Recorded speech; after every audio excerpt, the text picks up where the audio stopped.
যে কোনো পরিস্থিতিতে আমরা থাকি না কেন, বিপদে আপদে, সকালে বিকালে, শীতকালে গ্রীষ্মকালে আমরা কি পড়ব?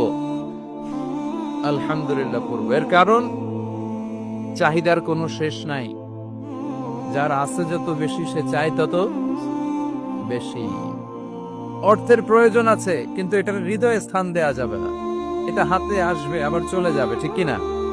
হৃদয়ে স্থান থাকবে কার? আমরা যদি জিজ্ঞেস করি, ভাই আপনি কি চান, কি লাগবে আপনার, কার কি লাগবে, একজন বলবে আমি এটা চাই, আমার এটা নাই, আমি ওইটা চাই, ওইটা চাই, কত কিছু লাগবে আমাদের।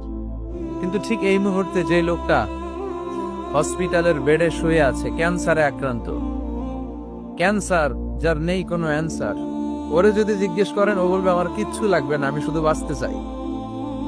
ও কি চায়? আর আমরা অনেক কিছু চাই। এজন্য আমরা শুকরিয়া করব বেশি বেশি। শুকরিয়া করলে বাড়িয়ে দেয় কে? বিশ্বনবী দোয়া করতেন, আল্লাহুম্মা জাআলনি সাবুরা ওয়া জাআলনি শাকুরা ওয়া জাআলনি ফি আইনি সাগীরা ওয়া ফি আ'য়ুনিন নাসি কাবীরা। আল্লাহ আপনি আমারে ধৈর্যশীল বানান, আপনি আমারে শুকরগুজার বান্দা বানান। আল্লাহ আমার চোখে আপনি আমারে ছোট বানান, গোটা বিশ্বের মানুষের চোখে আপনি আমারে বড় বানান। সবাই যেন কখনোই যেন অভিযোগ না করি আল্লাহর কাছে, কমপ্লেইন যেন না করি। Instead of complaining, we should praise more and more. বেশি বেশি প্রশংসা করতে হবে, অভিযোগ করা যাবে না। অনেকের অনেক দুঃখ, অভিযোগ, যে আল্লাহ আমার এটা দিল না, ওইটা দিল না, আমার পাশে সে বড় হয়ে গেল, ও চাকরি পেয়ে গেল, ও ব্যবসায় উন্নতি করলো, ও ভিসা পাইলো, আমি পাইলাম না। আফসোস, ও আফসোস করতে করতে মরবে, ঠিক কি না?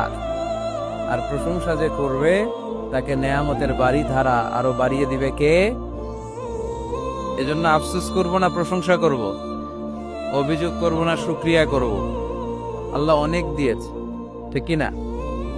আপনারা শেখ সাদি রাহিমাহুল্লাহর নাম শুনে থাকবেন। বালাগাল উলা বিকামালিহি কাশাফাদ দুজা বিজামালিহি, এই কবিতা লিখে উনি বিখ্যাত হয়েছিলেন।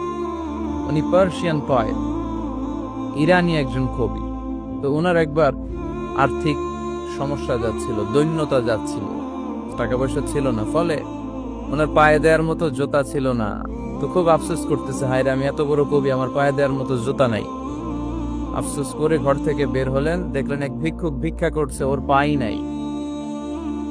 কি নাই? আর কবি সাহেবের কি নাই?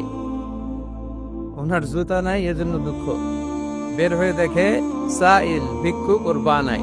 এবার উনি সেজদায় পড়ে আল্লাহর ডেকে বলে, আল্লাহ শুকর আলহামদুলিল্লাহ, অনেক ভালো আছি।